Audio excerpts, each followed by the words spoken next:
Okay guys, welcome back. We are going to have 2 or 3 lessons about neural networks that are gonna be theoretical and you need to learn something about it.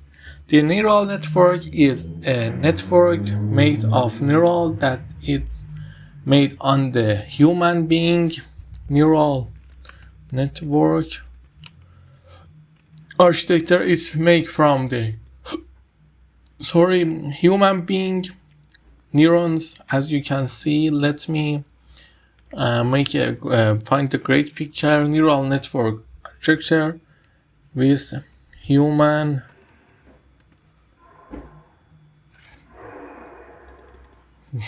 neural network with human. Okay, the neural network is kind of made from the human neurons that are very similar and have many things in like. Okay, let's see just this picture.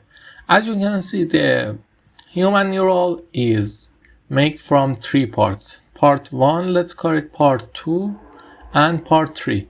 I don't want you to know something about, for example, this picture is also very good.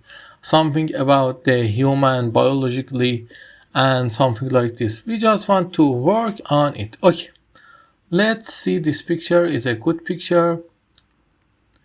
It has action terminals, axon, and something dentist. I don't want too many data. Okay, this is a good picture. Let's go to this picture.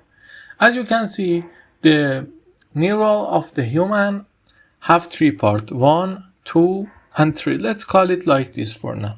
The part 1 give this part catch the data from the nature. For example, when you bite your hand, these parts be sensitive and sense that, and then give the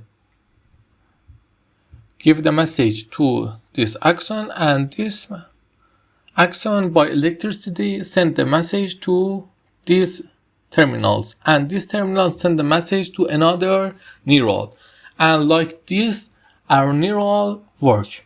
Okay, why does it important? Some scientists think about if we want to make a brain, we should use neurons, and because of that thing he created a neural network. And how our neural network work? They are really like these cells. How they catch the data here. We give the data here to our neural network, and we do some work here, and then give data to another neural or another neural networks. Okay, as you can see, we give the inputs to our neural network and then change the weights and do some function on it and give it to another neural network. Okay, you maybe little understand about what it's doing, but if you don't understand, you must study another time or listen to another one's video. I really prefer that. I learned this from one of the Udemy's courses that Indian man was teaching that and was very talented. I appreciate his teaching, but I don't really remember who he was, and I don't have this tutorial anymore, but I really appreciate his work and knowledge. Okay, if you understand a little bit what he is talking about, we must create a neural network, and the neural has 3 parts. The first part that the input, let's call it, that catch the data. The second part that's like a way and send the data, and the third part that output the data. Okay, what we are gonna to do, we are gonna to make something really amazing with this thing. Have a good day, and don't forget to like and subscribe.